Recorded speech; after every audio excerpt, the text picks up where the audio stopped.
What happened to me is it's definitely a nightmare. While a woman was away in the Philippines to pay her respects to her recently deceased mother, she was robbed. Her storage locker here in Winnipeg was broken into and documents were stolen that were used to try and steal her identity.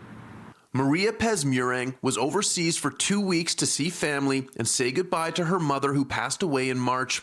While traveling, she logged into her RBC online bank account and noticed a suspicious transaction on her credit line for a withdrawal of $1,750 in Winnipeg. However, Pezmurang never withdrew the money. So I called the bank and I said, that's not me.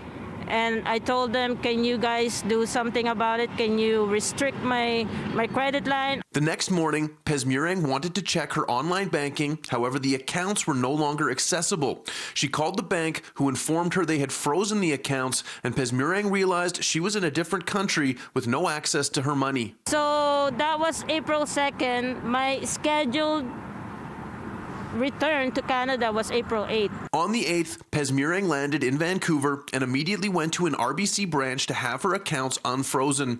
On the 9th, she arrived in Winnipeg, where she was told someone else pretending to be her had come into the bank. There were 2 people that came in the branch that tries to impersonate me.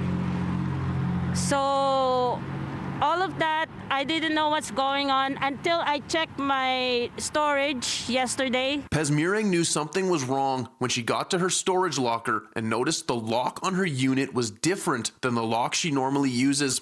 She asked the day manager at Access Storage to cut the lock off, and when the door was opened, it was clear someone had broken into the unit while Pezmurang was laying her mother to rest. Everything was ransacked, and my tax documents were missing. Some of my personal items are missing. So I knew then that that's where everything started. Pezmurang contacted the police, who began an investigation.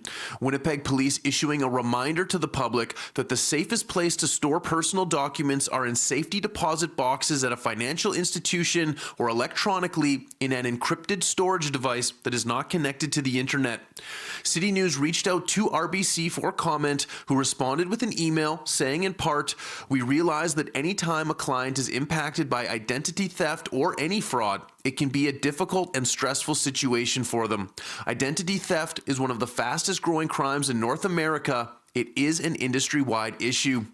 As for Pezmurang, she wants to alert others that 24-hour-a-day security cameras, barbed wire fences, and locked storage units are not enough to keep sensitive financial or personal documents safe. So you need to not leave your important documents in storage lockers. That's my lesson. And that's what everybody should know. Pezmurang reached out to City News with this story. If you have a story that you'd like to tell, reach out to us through our website or on social media.